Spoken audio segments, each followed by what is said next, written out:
Sustainable development is high on the political agenda, and policymakers all around the world made strong commitments to lead their countries towards sustainability. However, how can we go beyond political commitment and ensure effective implementation? What roles could cities play? And can we make use of public law to foster sustainable development? My guest in this ESDN Spotlight interview is the perfect interview partner to talk about these aspects. Verena Madner is professor for public law, environmental law, public and urban governance at Vienna University of Economics and Business. A few months ago, she's been appointed vice president of the Austrian Constitutional Court. Professor Madner, thank you very much for taking the time for this interview today. Thank you, Andre, for having me today. I'm looking forward to our conversation. Let's start with the topic smart sustainable cities. You've been part in developing Vienna's smart city strategy that covers the years 2019 till 2050. So that's a long-term perspective, and it strongly builds on SDG implementation. What are the biggest challenges on the way to 2050? What are possible solutions? What definitely is the biggest challenge is, on the first hand, speed, time. So we have to act now. Change has to happen rather rapidly, as you know, as we all know. And when we're talking about smart city development, we are talking a lot about infrastructure that is already there. So built infrastructure, streets, roads, all kind of systems, but also habits and practices that have long been there. So mental infrastructures. And to change this in a rather short period of time is, of course, at least to my mind, the biggest challenge. It's about having an integrated strategy, of course. So a holistic, integrated strategy that goes across several sectors. But then at the same time, in doing that, having this strategy to enable people to then make smart choices. So rather than preaching to people to not do this or to do that, but rather to change infrastructure in a way that people even have the chance to live sustainable. Could you tell us a little bit about how this strategy was developed? How long did it take? Who was involved? So the first smart city strategy in Vienna really ran from 2014 on. It had been developed earlier, actually as a project of the planning department, who realized that at the European Union level, smart city development was sort of the new buzzword, and a buzzword that was also coming along with funding and funding opportunities. And what they did in the first place was to sort of have a lot of smaller groups of different people in the city, in the enterprises of the city. So Vienna has a lot of city-owned enterprises, and those were included, but also businesses and the more general public to a certain extent in the first phase. And they came up with this smart city strategy, and this was also where the expert group I'm part of came in. I think the first major challenge was that in Vienna you have a lot of very good working groups and departments of the city, but as in many cities, the cross-sectoral linkages are sometimes weak, and there's a lot of reasons for that, good reasons and maybe not so good reasons.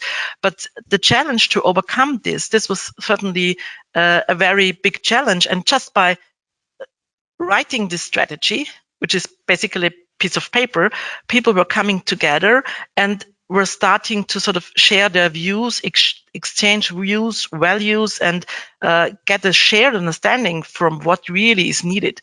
And then at the same time, more institutionalized settings were brought forward. So to put it less complicated, also institutions were built that were dealing with smart city governance. And just by having this kind of steering groups and committees where people from inside the city, but also from the city's enterprises, from the more private sector were coming in, and people from different departments were sitting together, this would make a lot of difference. Yeah?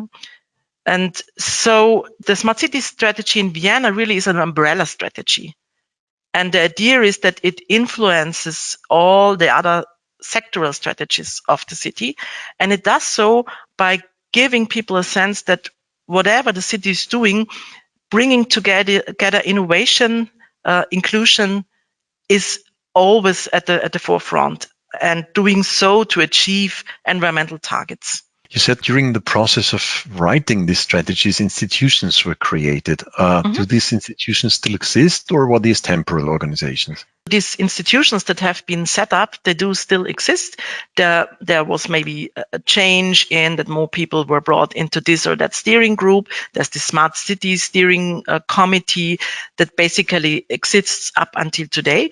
And what has been created additionally, and I think this is a very important feature of smart city development, is the idea to also have, of course, a monitoring on how this strategy is being followed up. And the monitoring of smart city governance in Vienna was sort of a learning exercise. It was developed more as a tool to allow people from different departments to again then assess what has been achieved again together. And just by doing this, again, sort of a new institution, this monitoring body and this periodic review is, I think, also a very important feature of smart city governance in Vienna, and something that other cities could also take up and could learn from. How is this monitoring organized, and who is responsible for the review and perhaps even for an evaluation?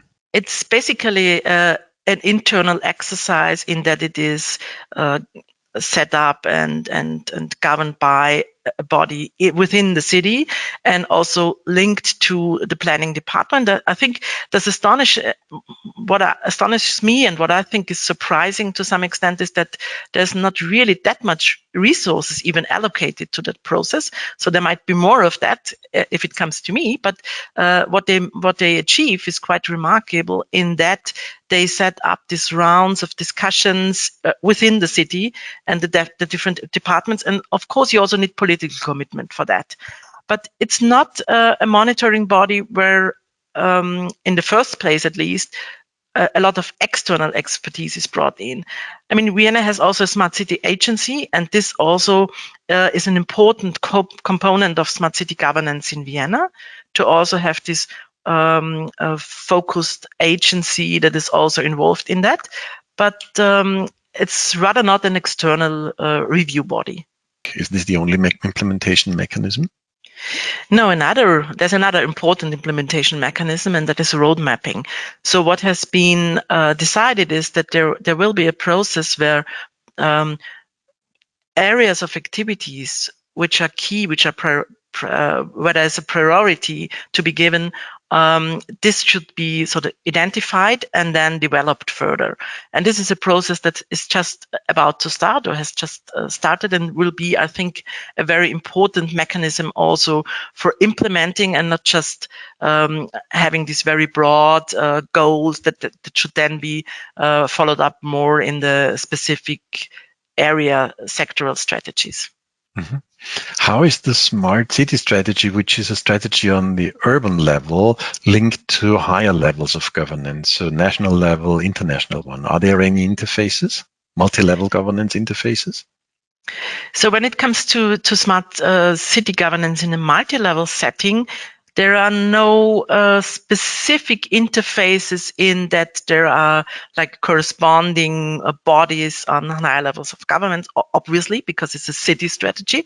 But there's, of course, linkages. And I think one that's quite important is when it comes to science and research, there has been in Austria, there has been established a body that is really looking at what are the needs of cities in terms of research and funding, because a lot of this is, of course, linked to levels of governments like the ministry that's dealing with innovation, energy, climate, also finances and science funding. And then when it comes to the European level, Austria and Vienna, Vienna specifically, is linked, of course, to a lot of is linked to a lot of projects and a lot of bodies that deal with smart city governance at the European level, European funding, innovation partnerships. Vienna has also been successful in having lighthouse projects funded by the European Union. And also now with this development of mission-oriented goals for science funding, Vienna again is very much involved and interested in following up what's going on there and having sort of also connections to this kind of discussions at the European level. Is there any kind of exchange mechanism between different cities in implementing sustainable smart city strategies? There's definitely a lot of exchange with other cities on different levels and under different headers, so to say. So Vienna, for example, to just give one example, of course, there's this kind of high-level exchange between administrations from, let's say, Vienna and Paris have a lot of exchange, for example. There's, of course, a lot of exchange when it comes to cities like Copenhagen or Amsterdam, for example, with regard to mobility. But there have also been research projects. For example, I want to highlight the project Urban Learning, where administrations from a number of cities across Europe shared their experiences with smart city governance, the obstacles, how to overcome those. And this project was specific in that government officials said, we even don't want to have too many academics in there because we want to really focus on what are our real world problems. And I found that a very interesting exercise, very interesting project. And this kind of learning is going on in very, very different settings all over the place and all the time. Mm-hmm. The members of the ESDN, the European Sustainable Development Network, are policymakers from all across Europe, but most of them work on national level. What do you think are key learnings they could take out of this exercise of smart and sustainable city Vienna? To have integrated strategies, holistic strategies, is, I think, something that also national levels could learn from. But also something I have not mentioned yet, I think, and this is, I think, also true for the state level and for the national, federal level and the governments of states, that you have to think of smart city development as something that is place-based. And I think that's also true of sustainable development in general. What do I mean by this? I think generic solutions won't work. So there's always this need to give meaning to sustainable development by also looking what's a pressing need, but also what are opportunities at hand in a given place, at a given point of time. At the end of our interview, let's have a look into the future, as far as this is possible.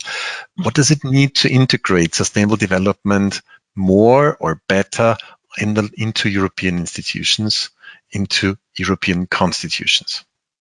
I think it needs political commitment in the first place. So it's not a matter of there being legal obligations to do so. It's more a decision that has to be taken by politicians that are really committed to the cause.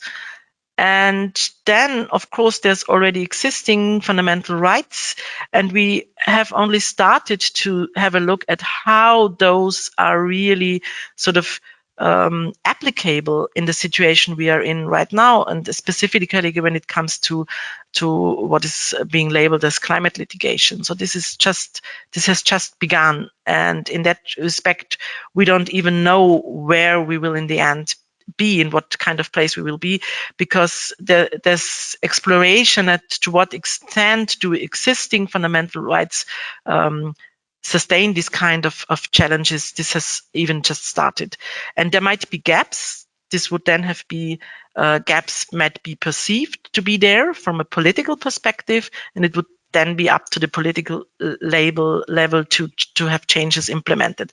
So what I think is sometimes underestimated, but to my view cannot be overestimated, is the impact that financial incentives have when it comes to implementing sustainability. So what am I talking about? I'm talking about taxes. I'm talking about subsidies that can not only work for sustainability, but we often see those kind of instruments at work hindering sustainability. So when it comes to incentives to use your car rather than to use other means of transport, to just name one example, this kind of incentives have to be looked at both in how do they sort of foster and also hamper or hinder sustainability. And I think this is sometimes not taken into account sufficiently. So this kind of reforming the whole tax system of taxes and subsidies, but also the way how lower levels of government are being funded. This can be made a lot greener, so to say, or more sustainable. And this kind of discussions we should have too. Do we need a new mindset for Sustainable Development 2030 and Sustainable Development 2050? I think we need a specific mindset for sustainability 2030 and 50. I think what we really need is we have to understand that sustainability is a lot about searching for good answers, experimenting, trying again, failing. So this kind of open-mindedness, this commitment to experimentation and learning is really something that should not only be lip service, but this is something that we really have to sort of have in our minds when we want to achieve sustainable development. Thank you very much for this interview. Thank you.